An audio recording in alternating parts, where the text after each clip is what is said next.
আমাদের দল থেকে ফারুক হাসান সহ ৮ জন চলে গেছে। এর মধ্যে ৩ জন সেন্ট্রাল লিডার আর মহানগরের ২ জন আছে। এইভাবে ৮ জন গেছে।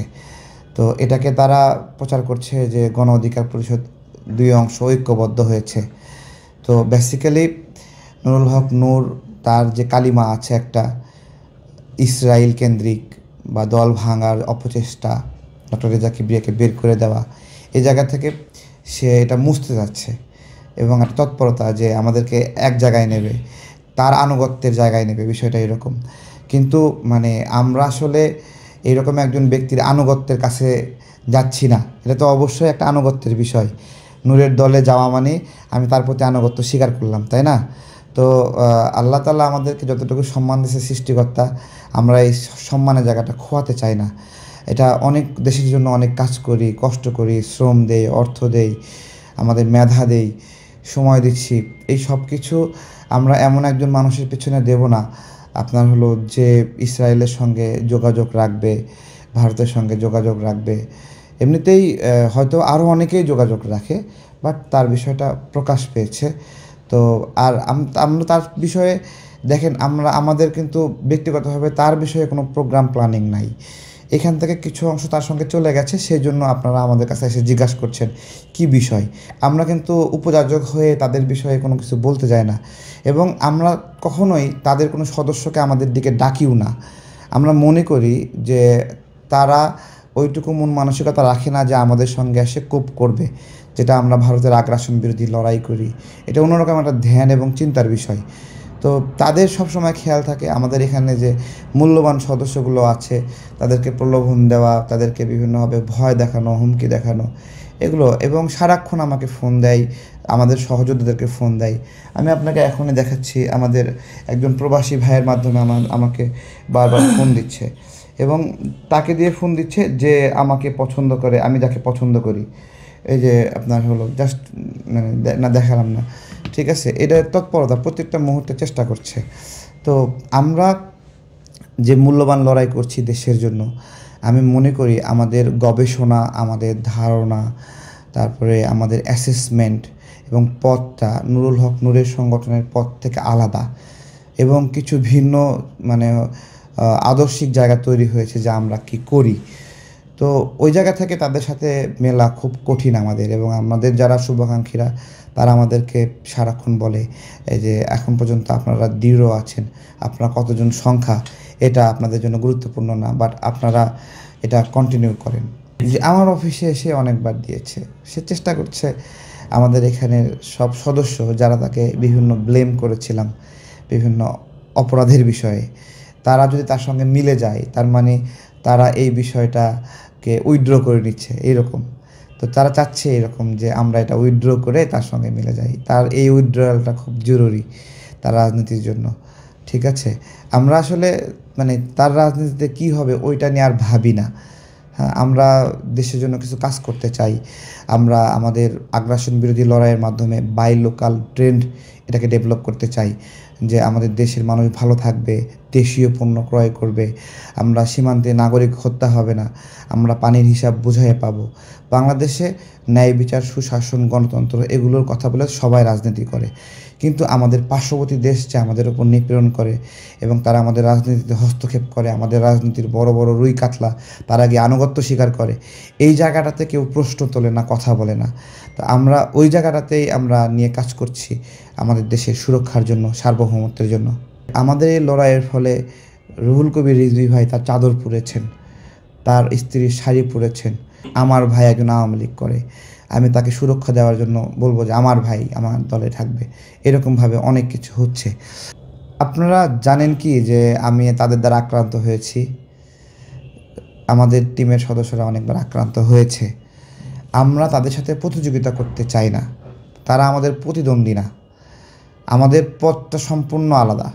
সুতরাং তাদের সঙ্গে প্রতিযোগিতা করার আমাদের কোনো ইচ্ছা নাই এবং আমরা এড়িয়ে চলি। আমরা যেই পথে হাঁটে আমরা তার অন্য পাশ পরিবর্তন করে চলি। তারপরেও গায়ে পড়ে মানে হলো ঝগড়া বিবাদ এগুলো অনেক কিছু হয় যেটা অনাকাঙ্ক্ষিত। আমরা তাদের কল্যাণ অকল্যাণ কোনটাই কামনা করি না, তারা যা খুশি করুক। আমরা আমাদের কাজটা করতে চাই। তাদের প্রতি আমাদের অনুরোধ যে বাংলাদেশে একমাত্র আগ্রাসন বিরোধী সার্বভৌমত্বের আন্দোলন যেই টিমটা করছে, আপনারা এই টিমটাকে কেন বিলুপ্ত করার চেষ্টা করছেন? আমাদের একটা সদস্যদেরকে বিভিন্ন পদ পদবি এগুলো দেওয়ার প্রলোভন দিয়ে এখান থেকে নিয়ে যাচ্ছে। হ্যাঁ, এখান থেকে নিয়ে মুখপাত্র বানাচ্ছে বা এরকম এখানে সাধারণ সদস্যকে নিয়ে হায়ার কাউন্সিলে ঢুকাই দিচ্ছে। তো এই যে তৎপরতা, এটা তো আমাদের ক্ষতি হচ্ছে কি শুধু? আমরা তো একটা টিম হয়ে দেশের জন্য কাজ করতাম, সার্বভৌমত্বের লড়াই করতাম, আন্দোলন করতাম। এই লড়াইটা যদি বন্ধ হয়ে যায় তাহলে কি দেশের খুব ভালো হবে? আমাদের লড়াই এতটুকু ছিল যে আমাদের এই লড়াইয়ের ফলে রুহুল কবির রিজভী ভাই তার চাদর পুড়েছেন, তার স্ত্রীর শাড়ি পরেছেন। বাংলাদেশের প্রত্যেকটা রাজনৈতিক দল ভারতের আগ্রাসনের বিরুদ্ধে বক্তব্য দিতে বাধ্য হয়েছে। এটা কি কাকতালীয়ভাবে হয়েছে, নাকি এটাকে ধীরে ধীরে তৈরি করতে হয়েছে? আমরা রাস্তায় একটা মানুষ আমাদের সীমান্তে নাগরিক হত্যা করলে রাস্তায় একটা হ্যান্ড মাইক নিয়ে মাইকিং করেছি, শুনুন শুনুন বাংলাদেশের নাগরিকবৃন্দ, আজকে বাংলাদেশের সীমান্তে একজন নাগরিককে হত্যা করা হয়েছে, এই হত্যার প্রতিবাদে আপনারা ভারতীয় পণ্য বর্জন করেন। এই যে রাস্তায় হেঁটে হেঁটে আমরা যে প্রচারণা করি, এটা তো বন্ধ করিনি। তাহলে এইটা যদি বন্ধ হয়ে যায় তাহলে দেশের উপকার হবে না ক্ষতি হবে? আমার কথা হলো যে আমাদের মানে মূল্যবান সদস্যগুলোকে, আমাদের দল ছোট কিন্তু কেন জানি এখানে সদস্যদের প্রতি সবার একটা টার্গেট যে এখান থেকে সদস্য পিক করতে হবে।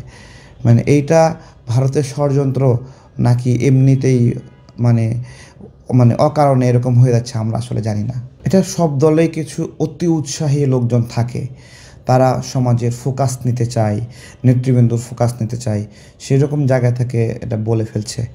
কিন্তু মানে বিএনপি এরকম একটা দল, আমরা এটা এরকম নেতিবাচকতা দেখি নাই। এটা এই সময়টাতে আরও অনেক কিছু দেখবেন, অনেক অতিথি মানে আসবে দলে, বিএনপিতে আসবে বা অন্যান্য দলেও যাচ্ছে, জামাতে যাবে, গণ অধিকারে আসবে, এটা তো আসতেছে, তাই না?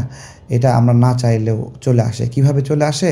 যে ধরেন আমার ভাই একজন আওয়ামী লীগ করে, আমি তাকে সুরক্ষা দেওয়ার জন্য বলবো যে আমার ভাই আমার দলে থাকবে, এরকমভাবে অনেক কিছু হচ্ছে। তো এগুলো জাতীয়তাবাদী দল, জামাত, গণ অধিকার পরিষদ, নাগরিক কমিটি, তাদেরকে নিয়ন্ত্রণ করতে হবে। ঠিক আছে, আমরা তো সবাই বলতেছি যে আওয়ামী লীগ নিষিদ্ধ, কিন্তু আওয়ামী লীগের লোকগুলোকে আমরা সাথে নিতে, দলে ভিড়াতে কিন্তু বলতেছি না যে ভিড়াবো না, তাদের টাকা নেব না, এটা কিন্তু বলতেছি না। তো এটাই আর কি বিষয়। যে এটা বলেছে যে শহীদ প্রেসিডেন্ট জিয়াউর রহমান অবশ্যই দেশপ্রেমিক বাংলাদেশের যে নাগরিকবৃন্দ, নেতৃবৃন্দ আছে তাদের মধ্যে অন্যতম, এবং মানে আপনার হলো ফাউন্ডিং ফাদার্সের একজন বলা যায়। ঠিক আছে, এবং ওই সময়টাতে হাল ধরেছিলেন যেই সময় কেউ হাল ধরতে চায়নি দেশের। ঠিক আছে, ওই হালটা ধরা দেশের মানুষকে যে কি ভরসা দিছে, যে সবাই পলায়ন পর ভারতে চলে যাচ্ছে, আর উনি কোথায়? চট্টগ্রাম, ঢাকাতেও না, চট্টগ্রামের কালুরঘাট থেকে উনি আপনার হলো দেশের নাগরিককে আস্থা দিলেন, ভরসা দিলেন যে সেনাবাহিনী লড়াই করতেছে। এটা যে কি একটা মহান ঘোষণা ছিল, এটাকে অনেকে, আমি বলতেছি শহীদ প্রেসিডেন্ট জিয়াউর রহমান যদি দল না করতেন তাহলে আওয়ামী লীগ শহীদ প্রেসিডেন্ট জিয়াউর রহমানকে পূজা করত। উনি দল করছেন এই জন্যই ওনারা ঘৃণা করে, না হইলে তাকে মাথায় তুলে ডাকতো যে জিয়াউর রহমান একটা কী জিনিস। এবং শেখ হাসিনার স্বামী সে বলছে, তাই তিনি এবং তার ওয়াইফ দুইজন মিলে আপনার হলো স্বাধীনতার ঘোষণা শুনেছেন।